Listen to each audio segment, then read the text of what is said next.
Alfa Romeo is known for its fast cars, like the GTV and the 8C.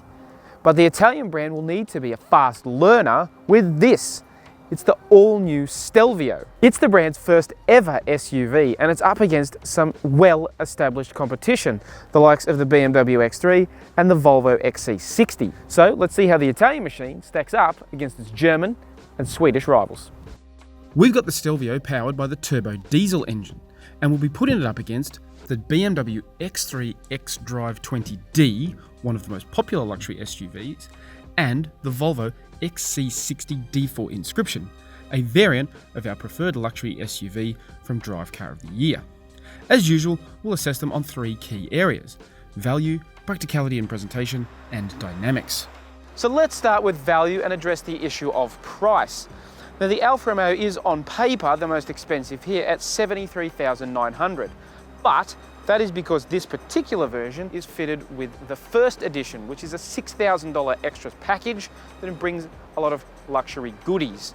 But without that, it's still a well-equipped car, and it starts at $67,900, which is $2,000 cheaper than the BMW and less than $1,000 more than the Volvo. So they are all in the same ballpark. However, when it comes to luxury SUVs, the devil is in the detail. Additional extras add up quickly and skew those starting prices. As we tested them, the Alfa Romeo really does cost $73,990. But the BMW you see here will cost you $80,100 and the Volvo even more at $80,790. That's a sizable difference, which tips the balance in favour of the Stelvio. Next, let's take a look at the style and space offered by the trio. The Stelvio not only shares its underpinnings with the Giulia sedan, but also much of the cabin design. And that's not a bad thing, as Alfa Romeo has designed a sporty but premium interior that suits the character of the car. What it lacks though is a real wow factor. There's not enough colours and textures to really make it feel special for an SUV of this price. What it does well though are the practical touches. There are air conditioning vents and USB ports in the back seats, and the boot has ample room and cargo rails as standard.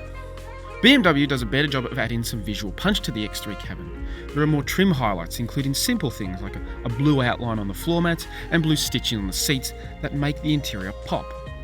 However, these are part of the optional extras mentioned earlier, so that needs to be factored into our assessment.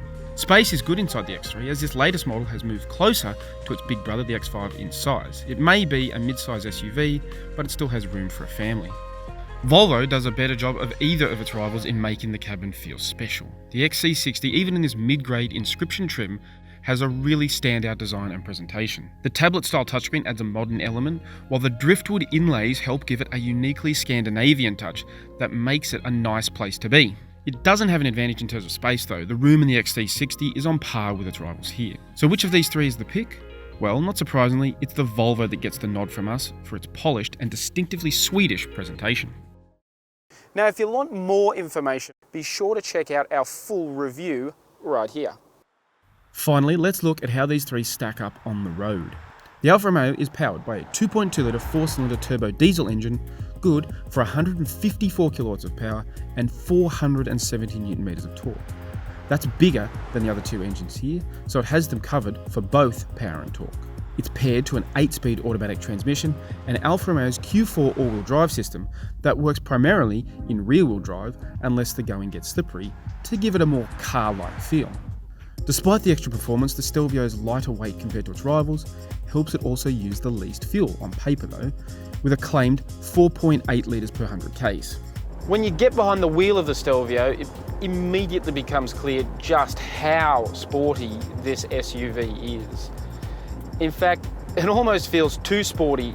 You know, it's so sharp, it's so responsive, it's so agile that you almost wonder why an SUV has to be that way. It doesn't really fit the character of what is ultimately a practical family car. But it doesn't take long to realise that that's not only the heritage of Alfa Romeo, and that's why they've done it, because it's a big part of the company's DNA, but also it gives the Stelvio something that really stands out in the crowd. It is trying to compete against far more established rivals. So Alfa Romeo couldn't do what everyone else has done. They had to be different, and they have been really different. I'll be honest, I have not enjoyed driving an SUV this much in a very long time. This really is a driver's SUV.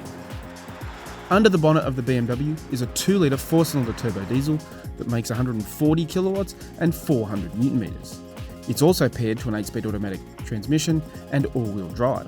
BMW claims fuel economy of 5.7 litres per 100 k's. On paper, the X3 is giving away a fair bit of performance to the Alfa Romeo, but on the road, it doesn't really feel the case. It's got more than enough grunt for an SUV of this size. There's plenty of pulling power, so it feels quite strong whenever you put your foot down. And while it may not feel quite as agile and responsive and ultimately as sporty as the Stelvio, in typical BMW fashion, that ultimate driving machine image that the company's built itself on does come through with the X3. It does feel like an engaging SUV to drive for this class. You know, there's a reason why it's so popular. On paper, the Volvo is a match for the BMW with the same 2-litre 4-cylinder turbo diesel format and the same 140 kilowatts and 400 newton meter outputs, also with an 8-speed auto and all-wheel drive. But it does undercut its German rival on fuel consumption, using a claimed 5.4 litres per 100 k's. So on the road, how does the Swede compare to its very similar German rival?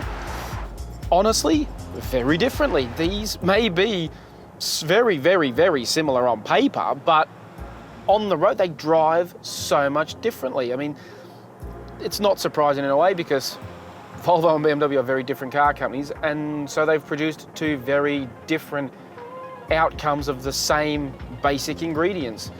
The XC60 feels a bit more refined, a bit softer, it's a bit slower to drive, the steering's not quite as fast, particularly compared to the Alfa Romeo. This is more of a luxury SUV as opposed to, I guess, the very sporty Alfa Romeo and the pretty sporty BMW.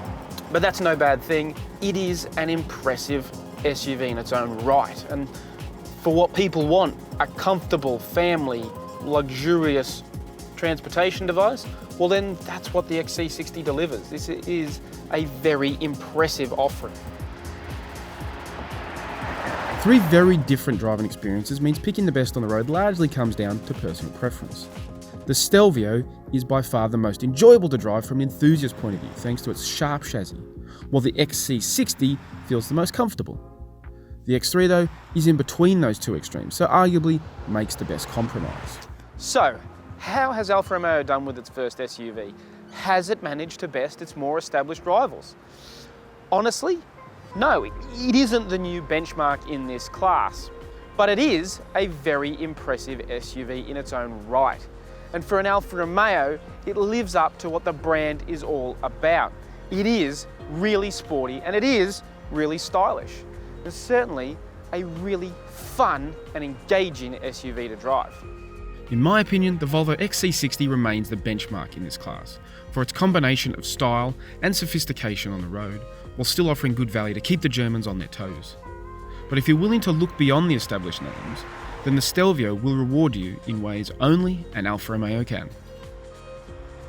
So which of these is your favourite? Tell us in the comments below, and don't forget to like this video and please subscribe to our channel.